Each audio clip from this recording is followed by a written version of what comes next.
Christian दोस्त मेरी तरफ से क्रिसमस की दिली मुबारकबाद कबूल फरमाएं। इस पुरमसरत मौका पर मैं आपको बताना चाहता हूँ कि हम में कॉमन और मुश्तरक चीज़ें हमारे इख्तलाफात से कहीं ज़्यादा हैं। हम भी आप लोगों की तरह खुदा को मानते हैं, रोज़े जज़ा पर ईमान रखते हैं और एक मुसलमान का ईमान हज़रत ईसा अलैहिस्सलाम और उन पर उतरी किताब पर ईमान लाए बगैर मुकम्मल ही नहीं होता। हर मुसलमान मरियम अलैहिस्सलाम की पाकदामनी और पाकीज़गी की गवाही देता है। चूँकि हमारे और आपके दीन का माखज़ एक ही है, तभी हम दोनों के अदियान एक सा एकॉर्ड ऑफ मोरालिटी देते हैं। हमें मिली किताब कुरान हमसे ये तकाज़ा करती है कि हम आपको उसी एकॉर्ड ऑफ मोरालिटी और हमारे दरमियान मौजूद कॉमन चीज़ों पर इत्तेहाद की दावत दें ताकि माशरा अमन का गहवारा नज़र आए।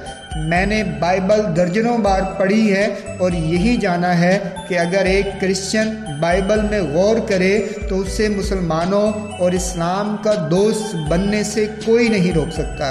मैं आज के इस पुरमसरत दिन के मौका पर आपको दावत देता हूँ कि जब भी आपको मौका मिले पहले बाइबल के कोई भी 10 सफ़े पढ़िए, फिर कहीं से तर्जमे वाला कुरान लेकर उसके किसी भी 10 सफ़ात का तर्जमा पढ़िए।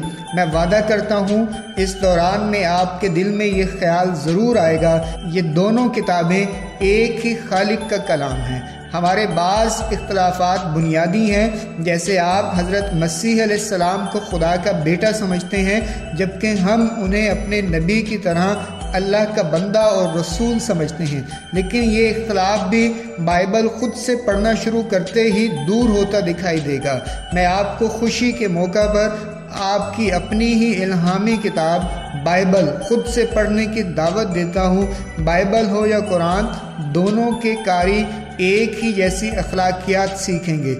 आइए अपना दीनी फरीज़ा अदा करते हुए इकट्ठे होकर दुनिया भर के मज़लूमों और लाचारों का सहारा और उनकी आवाज़ बने। आइए अपनी अपनी इल्हामी किताबों में बयान किए गए यकसा एकॉर्ड ऑफ मोरालिटी अखलाकी मुआहदे को अपना मंशूर बनाएं। हम और आप दोनों का बहरहाल एक खुदा और रोज़े जज़ा और हिसाब पर यकीन तो वैसे भी यकसा है, तो फिर क्यों ना इस यकसा यकीन को इंसानियत की बेहतरी के लिए इस्तेमाल करें।